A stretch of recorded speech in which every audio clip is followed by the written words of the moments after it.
O irmão como modelo. Hoje realmente Paulo se superou. No livro de Hebreus, ele fez transformar a forma como eu vi Jesus nesses anos da minha vida.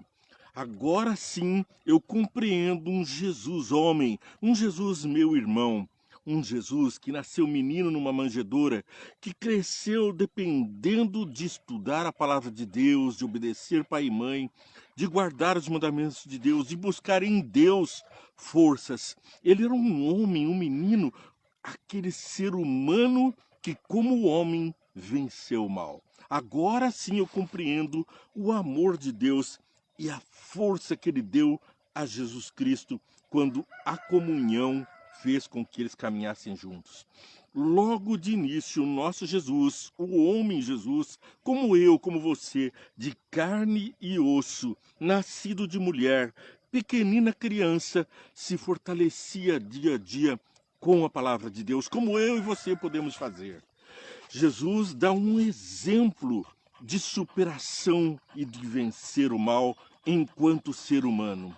Isso me enche de esperança e faz com que eu veja Jesus como um modelo de um ser humano igualzinho a mim e a você, mas como um modelo, alguém que venceu. E nós vamos ver que é muito legal o exemplo de Jesus.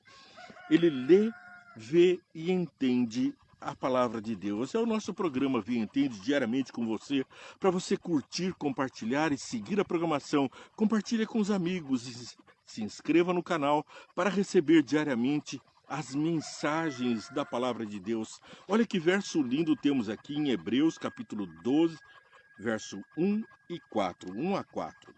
Portanto, também nós, uma vez que estamos rodeados por tão grande nuvem de testemunhas, livremo-nos de tudo o que nos atrapalha e do pecado que nos envolve e corramos com perseverança a corrida que nos é proposta.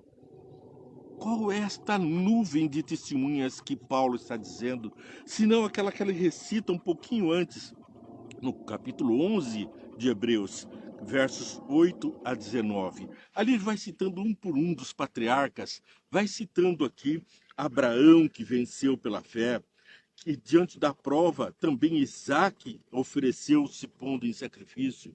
Depois ele vai citando lá no verso 19 que Abraão levou em conta que Deus pode ressuscitar os mortos e figurativamente recebeu Isaac de volta dentre os mortos, e representando Deus entregando seu filho Isaac, Jesus, que agora então é ressurreto dos mortos para nos dizer que nós também o seremos.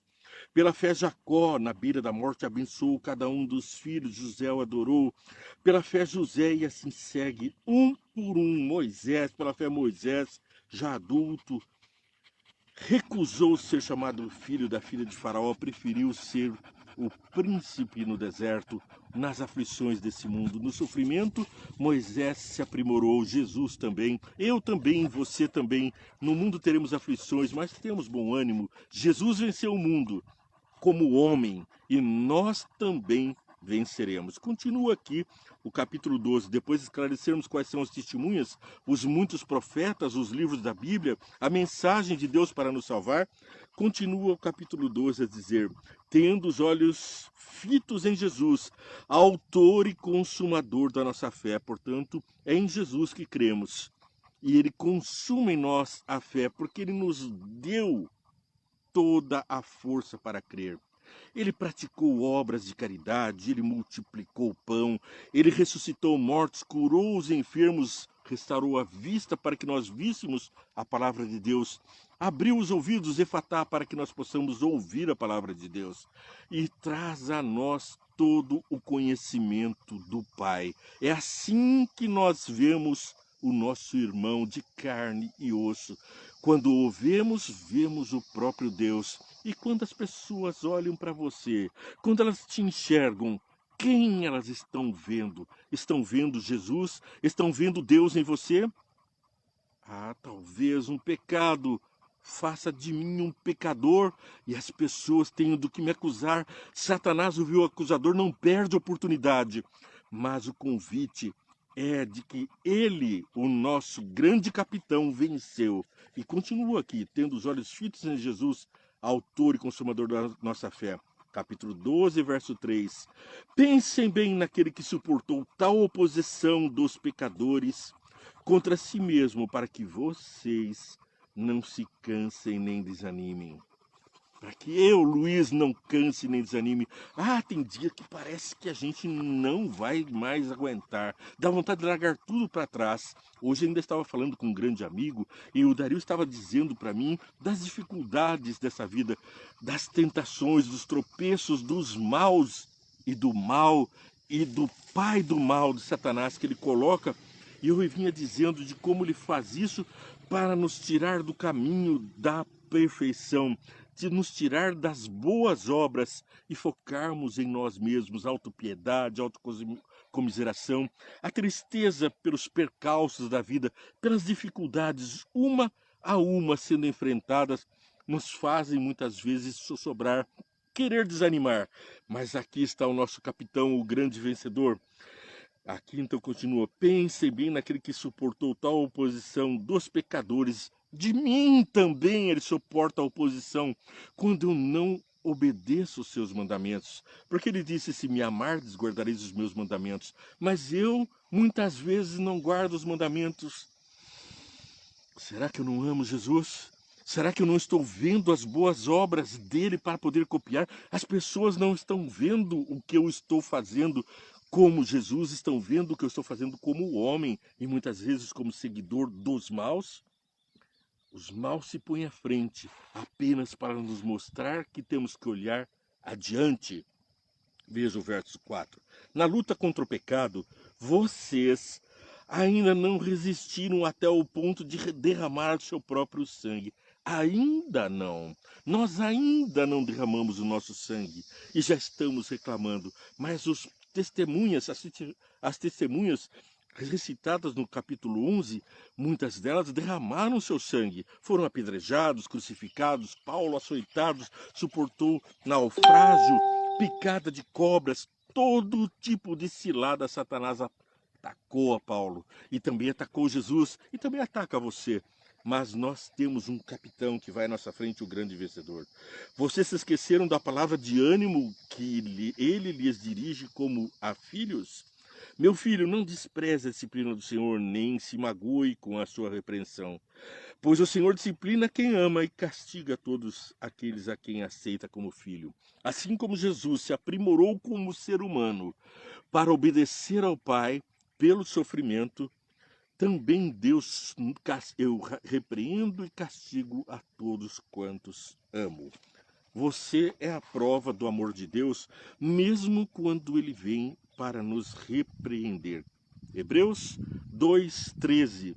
E aqui ressalto que Paulo está recitando Isaías 8:17. E Jesus faz parte do contexto. Leamos primeiro Hebreus 2, verso 13.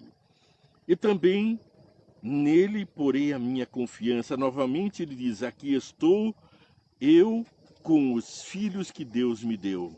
Portanto, visto que os filhos são pessoas de carne e sangue, ele também participou dessa condição humana, para que por sua morte derrotasse aquele que tem o poder sobre a morte, o diabo.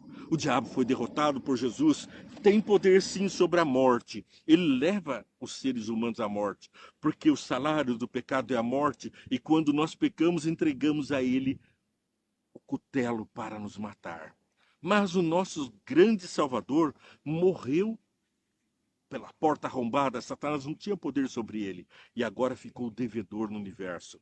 Veja que maravilha, isso está dizendo o que está lá em Isaías capítulo 8, versos 17 e 18, referindo-se também a Jesus e aos cristãos, você, eu, o Isaías 8, 17 e 18. Olha só que maravilha, 8, 17 e 18. Esperarei pelo Senhor que está escondendo o seu rosto da descendência de Jacó. Nele porém a minha esperança. Às vezes a gente pensa que Deus esqueceu, que Ele não está vendo a nossa dificuldade, escondeu o seu rosto, foi se esconder de nós. Aqui estou eu com os filhos que o Senhor me deu. Em Israel somos sinais e símbolos da parte do Senhor dos Exércitos, que habita no monte do Sião. Aqui estou eu, já diz a palavra, esperarei no Senhor, que está escondendo o seu rosto da dependência de Jacó. Nele porei a minha confiança. Não vamos deixar que a nossa confiança se abale, porque o nosso Senhor venceu, e nós também. Isaías 7, 1 a 2, ameaças, escravidão, derrota, tudo isso paira na nossa vida, mas a vitória é certa. Isaías 7, 1 e 2. Quando Acás, filho de Jotão e neto de Uzias, era rei de Judá, o rei Rezim da Síria e Peca, o filho de Ramalias, rei de Israel, atacaram Jerusalém, mas não puderam vencê-la. Informaram ao rei: a Síria montou acampamento em Efraim. Com isso, o coração de Acás e do povo agitou-se como as árvores da floresta agitam-se com o vento. E aqui segue a triste história. O Senhor manda uma mensagem de coragem, de encorajamento a Acás. Eu vou estar contigo, peça um sinal, eu te mostrarei, eu te provarei por um sinal que eu vou estar contigo. Não tema essa Assíria que está te cercando, eu estou contigo. Não termos males desse mundo, Satanás com seus cercos, os maus te cercando, todo tipo de ameaça de escravidão, de morte estava às portas de Jerusalém, de Israel, e a casa estava temendo, estava tremendo, estava desconfiando do Senhor que mandou: escolhe um sinal, eu te mando a prova de que eu estou contigo. Quantas vezes Deus mandou sinais, fez o sol voltar para provar aos profetas, aos pais da fé, que Deus estava com eles, mas Acás preferiu se aliar com o inimigo. Preferiu dizer: eu sou filho de vocês, inimigos.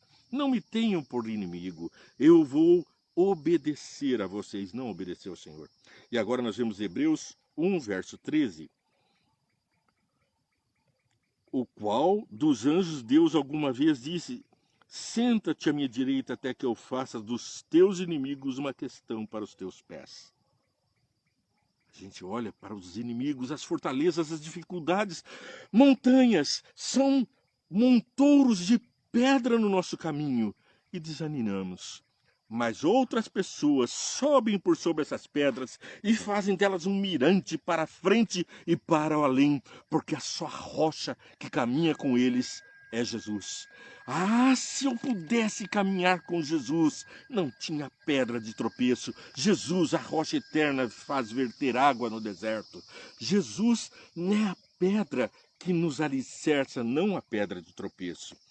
Hebreus capítulo 10, versos 12 a 18. Daqui a pouco, antes vamos ler 2 Reis, capítulo 16, 5 a 18, brevemente relatando aquela experiência de Acás rejeitando ao Senhor e falando ser filho dos inimigos, filho dos reis da Síria. Então o rei Acás, verso 15, deu estas ordens ao sacerdote Urias: no altar grande ofereça holocaustos de manhã e de oferta e de cereal, e de tarde o holocausto do rei e sua oferta de cereal, e holocausto de oferta de cereais, e oferta derramada por todo o povo. Espalhe sobre todo o sangue dos holocaustos e dos sacrifícios.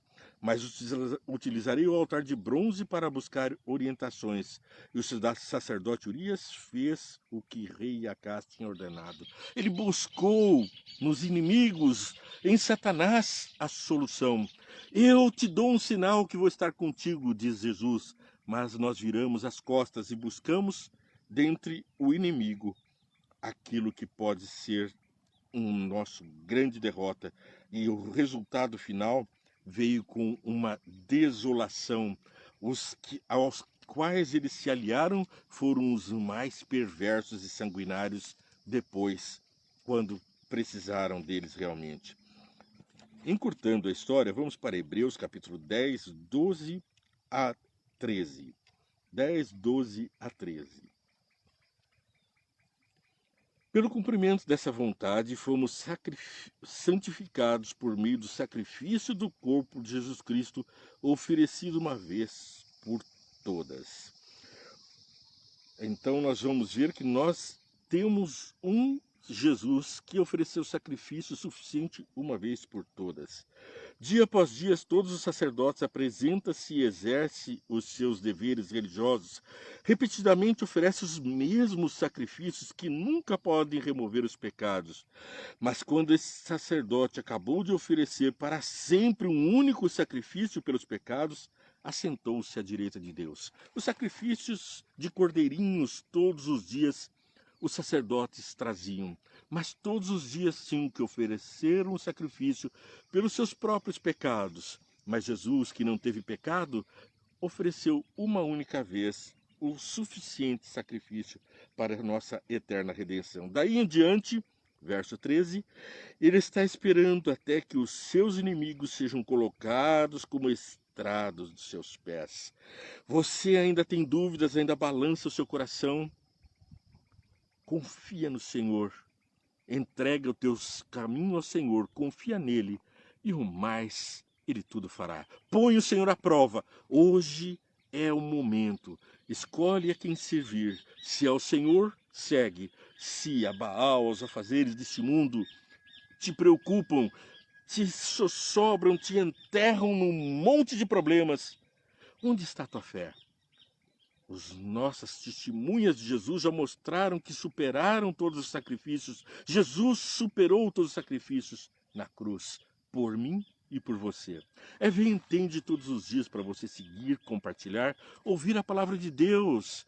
Inscreva-se no canal, faça com que outras pessoas vejam a relevância da palavra de Deus e recebam a mensagem também diariamente. Vamos orar? Pai querido, mais uma vez nos colocamos diante de Ti por uma questão muito simples. Somos fracos e pecadores, mas em Ti vencedores. E preciso me lembrar disso todo momento, todos os instantes.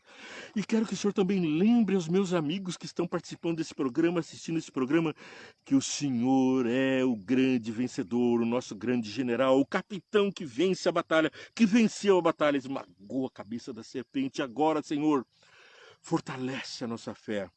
Mostra-nos o Teu caminho quando estamos em desânimo, a Tua força. Quando estamos descrentes, a Tua força da fé. E leva-nos junto ao Pai em Tuas intercessões. Em nome de Jesus é que eu peço, Pai. Dirige-nos pelo Espírito Santo. Amém, Senhor. Abençoa você, abençoa a sua família, que Deus abençoe o seu vizinho, a teu bairro, a tua cidade, que você seja o meio pelo qual Jesus traga bênçãos para o mundo. Você, cristão imitador de Cristo. Que Deus te abençoe. Amanhã tem mais, se Deus quiser. Vem e entende diariamente.